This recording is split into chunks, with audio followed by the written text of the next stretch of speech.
नमस्कार मित्रांनो. आजच्या व्हिडिओमध्ये आपल्याला सांस्कृतिक कार्यक्रमासाठी परवाना कसे काढायचं ते आपण या व्हिडिओमध्ये बघायचं आहे मित्रांनो. मित्रांनो, A to Z प्रोसेस आपण या व्हिडिओमध्ये बघायचं आहे. मित्रांनो, तुम्ही या चॅनलला सबस्क्राईब केलं नसेल तर सबस्क्राईब करून घ्या. असेच नवनवीन व्हिडिओ तुम्हाला मिळत राहील.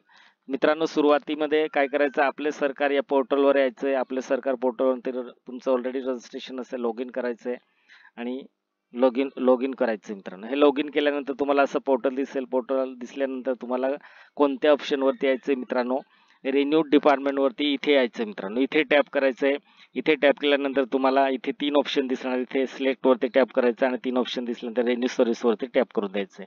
आता तुम्हाला कोणतं सर्टिफिकेट काढायचं आहे, परमिशन फॉर कल्चर प्रोग्राम, आता सांस्कृतिक कार्यक्रम परवाना. तर हे सर्टिफिकेट तुम्हाला हे लेटर काढायचं आहे. तर आता हे लेटर काढण्यासाठी आपल्याला ॲप्लिकेशन फिलअप करावं लागेल. तर इथे टॅप करायचं आणि प्रोसीड बटनावरती टॅप करून द्यायचं आहे. Please fill following information, please select service. आता हे सिलेक्ट सर्व्हिस तुम्हाला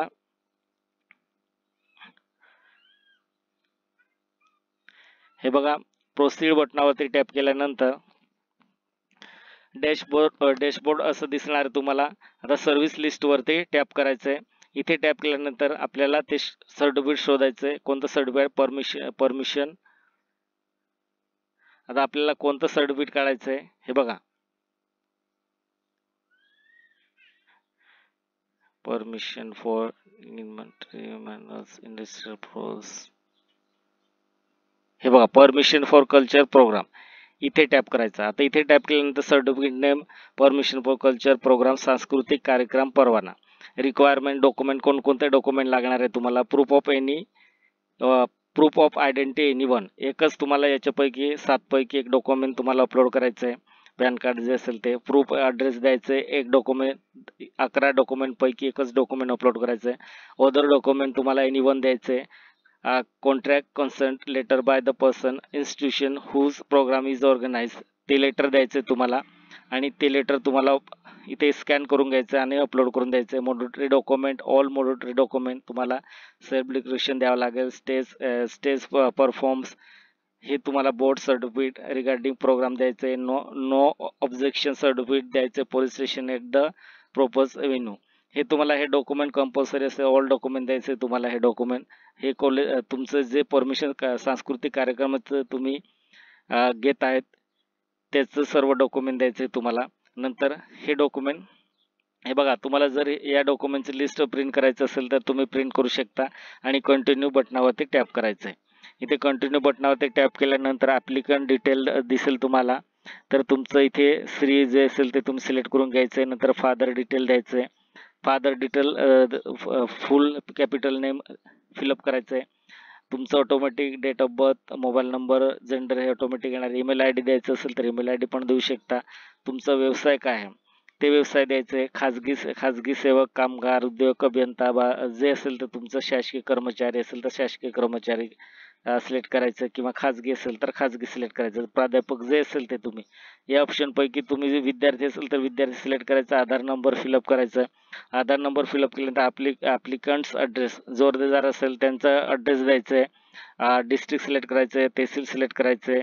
विलेज सिलेक्ट करायचं. इथे टॅप केल्यानंतर तुमचा विलेज सिलेक्ट करायचा आणि पिन कोड द्यायचं आहे. कल्चर इव्हेंट डिस्क्रिप्शन द्यायचं आहे. कल्चर इव्हेंट, आता कल्चर इव्हेंटचं तुम्हाला इथे डिस्क्रिप्शन द्यायचं आहे. बघा, इव्हेंट नेम, तुमचं कार्यक्रमचं नेम, नाव टाकायचं आहे आणि कोणत्या ठिकाणी तुम्ही घेताय कार्यक्रम. ऑर्गनायझेशन नेम द्यायचं आहे. नंतर इव्हेंट हाऊस तुम्ही सिलेक्ट करायचे. 11-12 जे असेल ते तुमचं. आणि मिनिट पण द्यायचे तुम्हाला. हे बघा, किती तास तुम्ही तिथे कार्यक्रम करणार आहे ते कार्यक्रमचं तास द्यायचे, मिनिट द्यायचे. आणि इथे बघा, आता वकील, श्रीमती जे असेल ते तुमचं इथे सिलेक्ट करून घ्यायचं आहे. इव्हन प्रेसिडेंट, सेक्रेटरीचं नाव द्यायचं आहे. आणि लायसन्स पिरियड फॉर्म, इथे डेट टाकायचे. Licence period form, licence period up to, number of inhabit, audience maximum capacity, ऑडियन्सची कॅपॅसिटी किती आहे, ॲड्रेस द्यायचे. Landmark, district, tehsil, village, pincode, detail of ticket sale, class type, number of seat, हे blank सोडलं तरी चालेल. आणि detail of the agreement agreement बघा आय ॲग्री करायचं, सेव्ह करून द्यायचं. सेव्ह केल्यानंतर तुम्हाला डॉक्युमेंट कोणकोणते अपलोड करायचे आहे, अपलोड डॉक्युमेंट. आता जे मी रिक्वायरमेंट डॉक्युमेंट तुम्हाला सुरुवातीमध्ये कोणकोणते डॉक्युमेंट लागणार आहे ते त्याच्यात एक्सप्लेन केलं होतं. नंतर तुम्हाला मेक पेमेंट, ते 30 रुपये तुम्हाला पेमेंट करायचे. शेवटी पेमेंट सक्सेसफुल झाल्यानंतर तुमचं ॲप्लिकेशन तुमच्या आय डीवरती तुम्ही चेक करायचं अप्रुव्हल झालं काय. अप्रुव्हल झालं असेल तर लेफ्ट साईडला तुम्हाला लेटर दिसणार आहे, ते लेटर डाउनलोड करून घ्यायचं आहे. मित्रांनो व्हिडिओ आवडला असेल तर सबस्क्राईब, लाईक, शेअर आणि बेल आयकॉन प्रेस करायला विसरू नका मित्रांनो. असेच नवनवीन व्हिडिओ तुम्हाला मिळत राहील. जय हिंद, जय महाराष्ट्र.